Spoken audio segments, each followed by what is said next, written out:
Welcome back to the channel, everyone. Nemesis here, and in this video I want to just give you guys a matchup guide. Okay, like, I've been pushing a ton of ladder recently, and right now I'm currently 452 in the world. I've been pushing with this specific deck, and honestly, like, I just want to give you guys a matchup guide on how to play it, like what to do in certain situations and stuff like that. So keep in mind, I'm also playing with Cannoneer, okay? Cannoneer, I've been using a lot of it recently, and it's kind of made a world of a difference for like most of these matchups. I'm not gonna lie to you guys, because at least for me, like in the more top ladder, all you face is a ton of beatdown decks. For example, like Giants and Goblin Giants and stuff like that. Like this deck right here, Giant, and then Goblin Giant, and then Expo obviously. But like you get the idea. There's a ton of Giant with like Goblin curses, and Cannoneer is more tailored to help against those type of decks. Uh, so I want to kick things off, I guess, against Lucas of Snipe, and I hope you guys enjoy this video because I just want to like compile some replays and hopefully give my best tips. Obviously, I am not the best with Pekka. I think I'm extremely talented, but there's always something to learn as well. There's always something to learn no matter even what you do. That just applies to anything. There's always something new to learn. So, but I'm just going to give my best advice possible. So this guy's going straight for like a prince and giant and stuff like that. It's extremely common for people to do this type of play. I'm not gonna lie to you, it is extremely common. Like, the way these guys beat Pekka, to be honest, at least for my deck as well, is they have to starting hand you. They have to starting hand you by going like giant first play, and then you don't have a Pekka in rotation. Like that's the only way they really win this matchup. If they um if they do giant and you do have Pekka in hand, just Pekka it. More likely than not, they're still going to be extremely aggressive, but that's their fault because they're going to end up losing by doing that. Because if you have Pekka and you just drop Ice Wizard, plus the Cannoneer on top of this matchup, bro, they just auto lose. So, yeah, so they go Giant back, Pekka back, and then just have an Ice Wizard on hand ready, and then just watch the magic happen, because more likely than not, you're going to have an immaculate defense, and you're going to get an insane attack going just because it's single elixir, and then they can't defend because they want to just spam into a Pekka push for some reason, or a Pekka defense, I should say. So that's typically how I like to win this matchup. Yeah, so let's see here. I think right here I go for a Berserker because Berserker for some reason wants to tank Prince shots. It's kind of crazy how strong Berserker really is. Like that's another reason why Berserker is just everything. I know there's people that like to play Golden Knight. Golden Knight's still a fantastic card. If you want to play Golden Knight, or yeah, then so be it. Like it's totally fine. It's a great card, but Berserker for 2 elixir, it just gets a lot more value in my opinion for a lot of situations. Yeah. So I go for Berserker right here because like he has basically no dagger ammo, so I kind of like to pressure when they have no dagger ammo as well. It just makes them a lot tougher for them to defend. So that's why I'm kind of selling out still. Just makes the defense a lot harder. And I paid out an Evo Zap, which is super nice. So, yeah, so far so good. Let me see here. I think right here I just go for a pretty nice defense. I go for an Ice Wizard right here. And I go for Ghost. And yeah. Typically, like, when I do defend in this matchup, like, I just kind of want to recap back to earlier. Like, when I do defend in this matchup, I prefer defending with an Ice Wizard over an Electro Wizard. Ice Wizard just gets a lot more value in general against, like, basically all his other troops. Mega Minion, Prince, and Dark Prince, it just gets the most value. And yeah, so right here was a little sketchy, I'm not gonna lie. It was a little sketchy. Like, I was taking a decent amount of damage, but I was like, wow, like, that's kind of crazy. But at the end of the day, like, since it was a defense, he loses, because now look at my Pekka, and then look at, the left-hand side. So that's how I like to play against that matchup. Pretty straightforward. Honestly, just defend, counter push.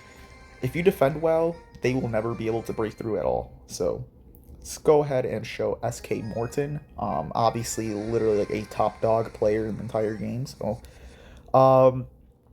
this is a very common deck as well. You're gonna see a lot of Spirit Empress, and that's also why I have Cannoneer, because Spirit Empress is everything.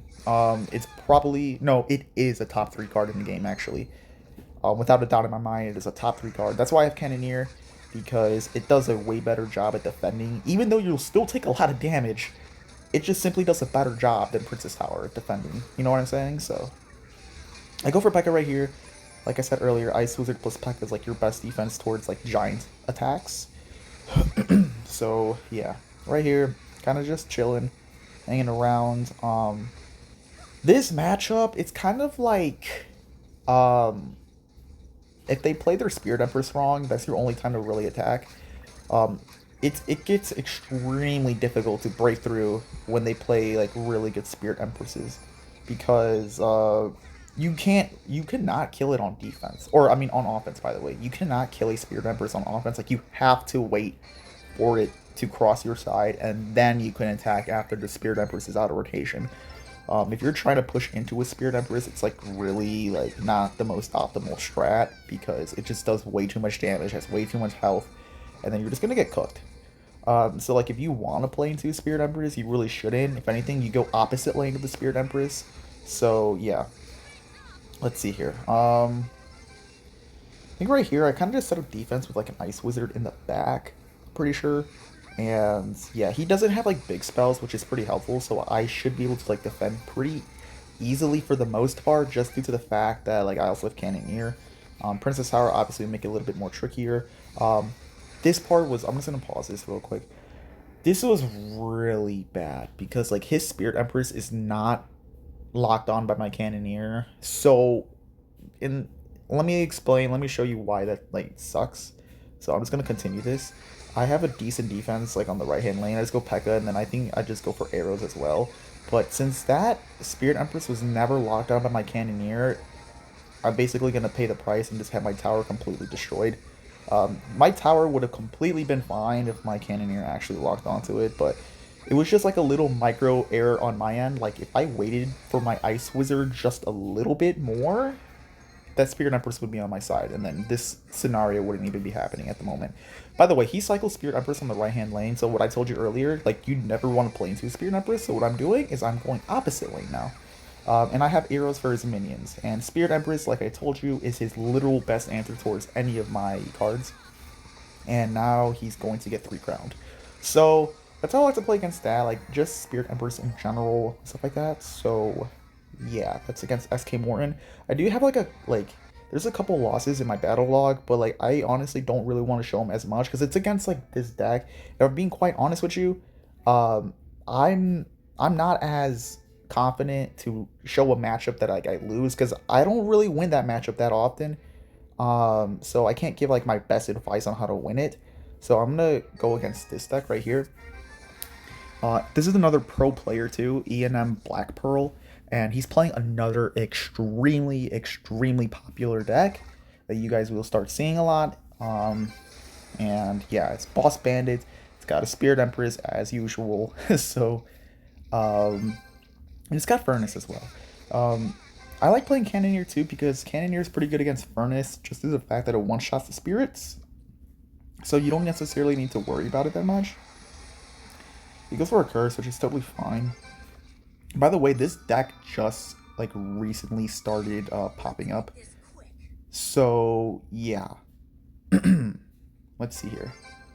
Okay, go for Ice Wizard back. I'm just playing a little patiently. I'm not gonna lie, dude, this Boss Bandit was going absolutely crazy against me.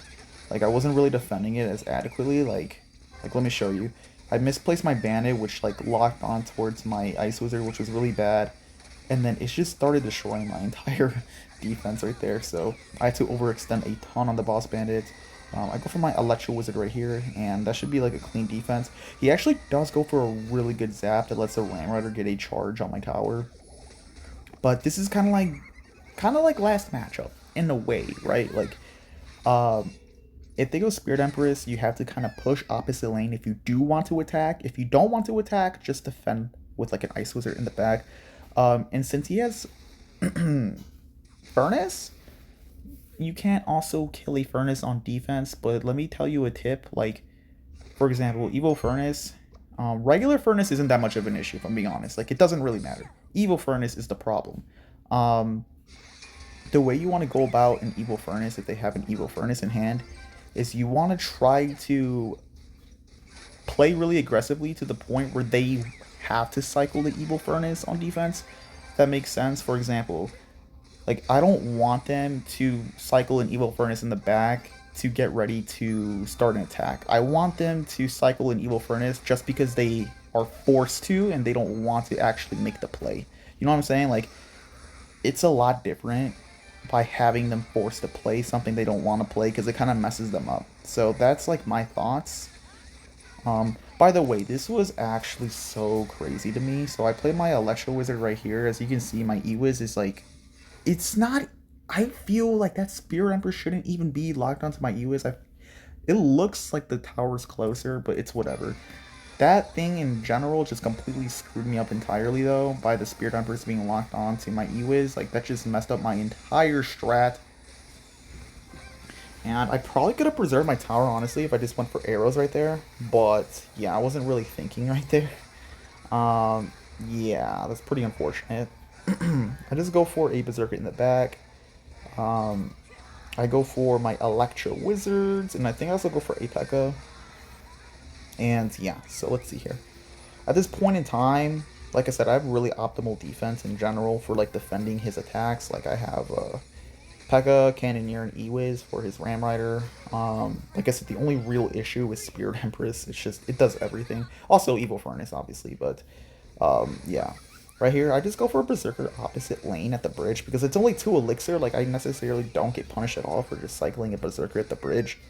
That's another reason why I love Berserker over Goldeneye. You know, I could just cycle them and then kind of be annoying with them, you know what I'm saying? I think right here, let me see. My Pekka's going to town. Let's see here. He does go for a Ram Rider. Then he goes for a, whatever that thing is, Goblin Curse.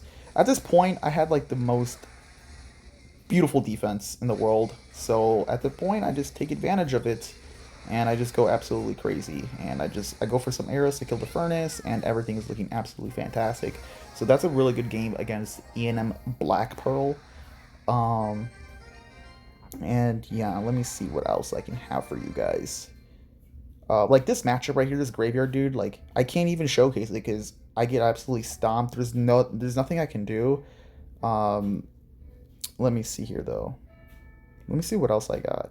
I don't want to show like this matchup of 2 because I don't know if that's even a popular deck. Like I 3-crown the guy, but I don't even know if that's actually like a popular deck. So I don't want to showcase like some like random made deck that you probably never play against. So, okay, I want to show against Shui.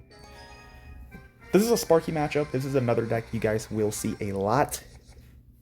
Just Sparky in general. Like, I feel like there's a lot of Sparky in the meta from what I have seen. It can either be like Sparky Mini Pekka, Sparky E-Barbs, just anything Sparky related. I feel as if there's a lot. Unless the game just hates me and just wants me to play against Sparky all the time. But, yeah, I mean, as you can tell, Ice Wizard, by the way, there's another reason. Ice Wizard does a lot better of a job against Sparky decks, against regular Giants, against the deck I just played against earlier. So that's why I prefer Ice Wizard over something like Minions, for example. You know what I'm saying? So that's why I prefer the Ice Wizard. Right here, he just, yeah, he goes for some Minions. By the way, all these players that I'm playing against are like top ladder players, like Shui. He plays Sparky all the freaking time, like all the time, and I know him. Like every single time I play him, he's always playing Sparky, so he's a really good Sparky player. And yeah, so let's see here. My Pekka is doing a pretty good job taking care of the Goblin Giant. Usual tip when playing against Sparky is you just pressure opposite lane when they Sparky the back. Just because your main goal is to get the Mini Pekka or their high damage dealer out of their hand, because it's basically near impossible to actually defend like a Goblin Giant Sparky Mini Pekka attack. So you got to actually try to force the Mini Pekka out so you can defend the Goblin Giant normally.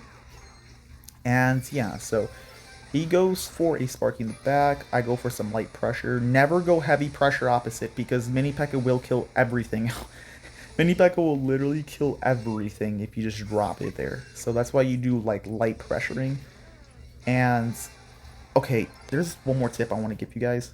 So, pretty much, when playing against Sparky, it's extremely important to also have a optimal hand, okay? Like, it's really, really important to have, like, an optimal hand. And what I mean by that is, like, if they have Sparky in hand, try your best to have, like, at least one defense card and then one offensive pressure card. So, like, if you have, for example, all defensive cards, like, uh, E-Wiz and Ice Wiz too, with like a Pekka in hand, and you got like nothing else after that, like maybe a spell like arrows or something. That's what, if that's your hand, you're kind of cooked. Try to make sure you have at least one pressure card in hand, so when they spark you the back, you can. So when they spark you the back, you can pressure opposite lane and then not leak elixir on the defense. Because like if they cycle Sparky in the back and you have no offensive pressure, only defensive pressure, and you're kind of forced to cycle something early because what you're going to be leaking so much elixir. If you cycle something early, your defensive card is going to be pushed up on the arena further than you want it. For example, like if you went Sparky back and then I cycled my E-Wiz first or my Ice Wizard, it would basically be where my Pekka's at right now. And if that makes sense, and then my E-Wiz would get no value because it's way too far up. So I prefer to like play something light, let my elixir build up, and then go for my defensive cards down low. For example, where I placed my Ice Wizard right now was like the correct area. I hope that makes sense. Like, I really hope that makes sense. It's kind of a little tricky to explain, but yeah, I mean, that's just typically a thing. Just try to play your defensive cards extremely low. um, and yeah, so I go for my Pekka right there, which is totally fine. He goes for an Evo Zap, and then I go for my Electro Wizard High, and right here, it's basically just good to go. I really also hate that mini Pekka buff. I'm not gonna lie, that mini Pekka buff is the absolute worst. Like, it's the worst thing in the world. It actually makes this matchup a lot harder than it needs to be now. Um, but yeah, so that's that matchup. Let me see here. We could show like, I could show Expo. Yeah, I could definitely show Expo. Let's go ahead and yeah, let's go run that up. All right. Let's go Expo right here. All right, so this is 3.0. I'll be honest, this guy did not play well in the beginning, and you're gonna see why. I go for Battle Ram in the bag. It's just a typical play that I do against most things, and then that's already where he messed up. He cycled his archers both in one lane, which was like a terrible play. So I took advantage and just went for a Pekka at the bridge. And my Cannoneer also cleans it up, but just keep in mind that Cannoneer is probably like the worst tower troop to use when going against Expo. So yeah, Cannoneer doesn't really do much except for that scenario that you just saw. But you need the like Princess Tower against Expo because you need to match his tower health, because you need as much health as possible when playing against this matchup. Right here, I kind of just keep the pressure up. He does go for a really nice set of skeletons. I was only pressuring because like he played a fireball really late, which kind of led me to believe he doesn't have that much elixir. But usually, the main way you play this matchup, guys, is you want to be really patient in single. You saw earlier I was super aggressive right there because he messed up his archers. Like, he messed up his archers big time. And archers are an extremely key card on defense. So that's why I went super aggressive. But like, let's say they just split their archers like what this guy just did now. You just gotta be extremely patient. You gotta like take your time. Like, just take your time and don't go too crazy because they will defend really nicely and then they'll just go for an expo and then you just lose the match. So you cannot let an expo lock on.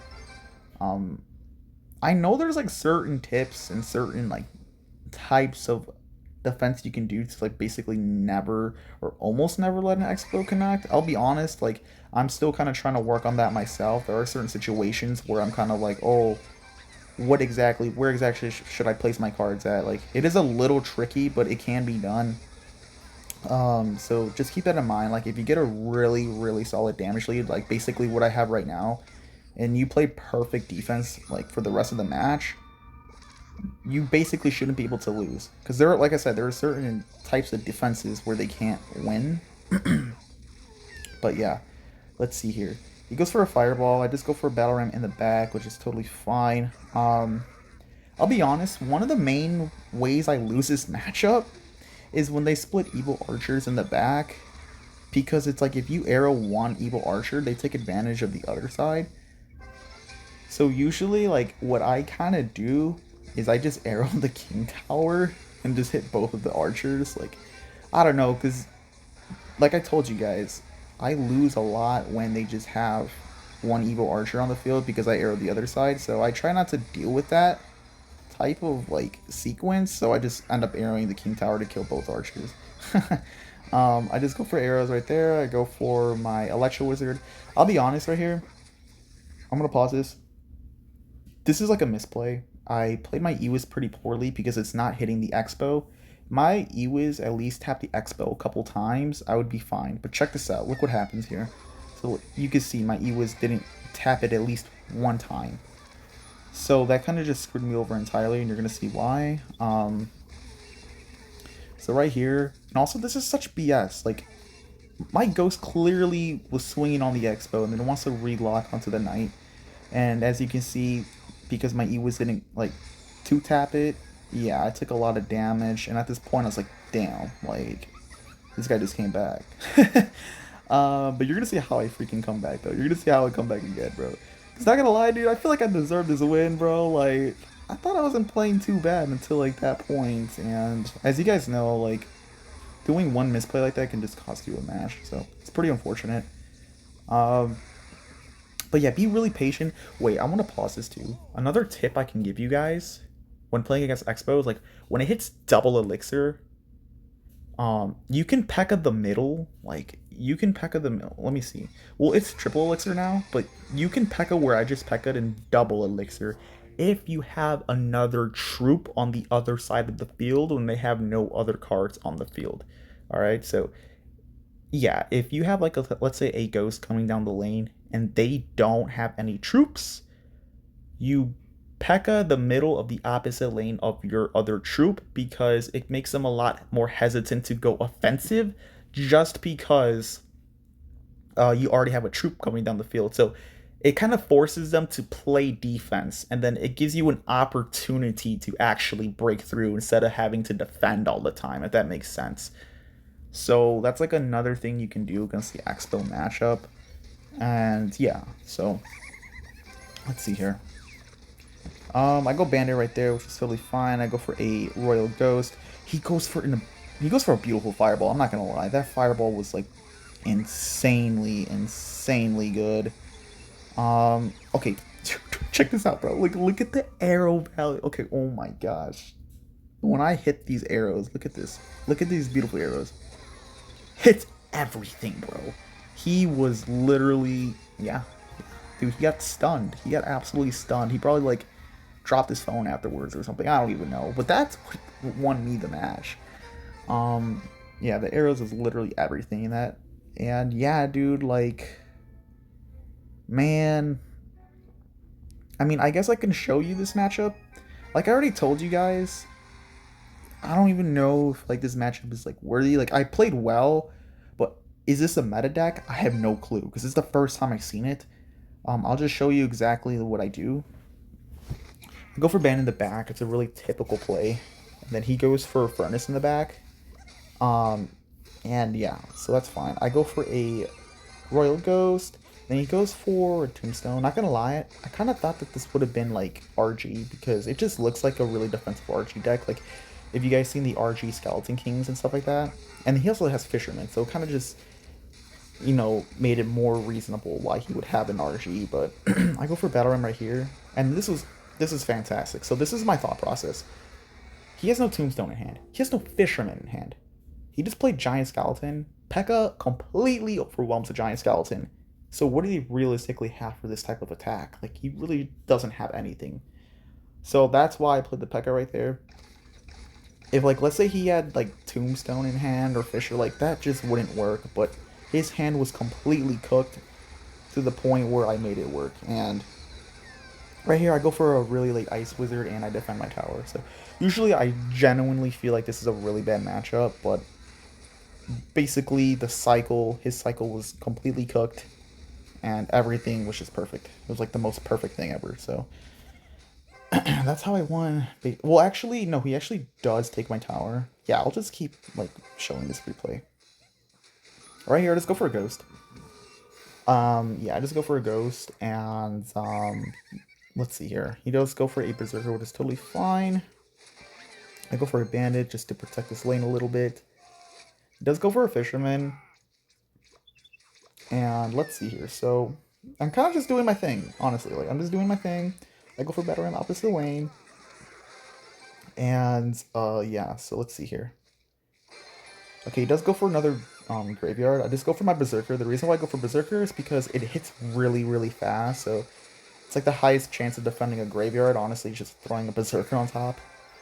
At this point, like, you see, I'm not trying to cycle Pekkas. I'm only going to cycle a Pekka if he goes Giant Skeleton, I'm pretty sure, because he has Evil Furnace. Like, if I cycle a Pekka, he just Evil Furnaces the same lane. I can't kill Evil Furnace, and his thing goes absolutely crazy. So, now I go Pekka because he has Giant Skeleton on the field, so my Pekka will make quick work of his Giant Skeleton, and I'm defending really easily.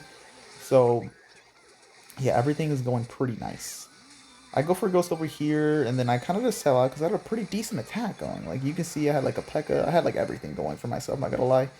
And then I think... Okay, I go for arrows right there. It's, like, it's whatever. Now, let me see. I think I tried... Yeah, I tried to defend this, bro. Like, I tried to defend this. I don't know if it was the play. Like, it clearly wasn't. Because he did take tower. I was like, I really did think I could potentially defend that, but... I was like, oh, whatever, man.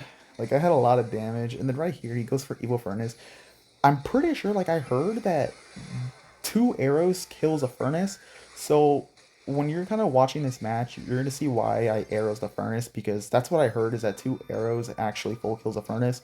So, whenever they drop furnace, I just double cycle arrows on top of them. I go for my Ice Wizard, and then I go for my Pekka on top of the Giant Skeleton. And everything's good to go. So yeah, I go for my Electro Wizard right there. He goes for a Furnace, which is totally fine. And let's see here. Right here, I think I go for arrows again, just clipping the Furnace and then just killing the Fisherman, which is super helpful. And it's basically a waiting game. It's like, it's just all defense at this point. That's literally all it is. It's just all just straight defense. I got Pekka for Giant Skeleton, and I got, like, as you can see, I'm just spacing out all my not my swarm cards, but my AoE cards. Like, I'm playing the ghost in the corners just in case he wants to play a graveyard on my Princess Tower. I went for the Ice Wizard on the King Tower just in case he wants to go graveyard on the King Tower.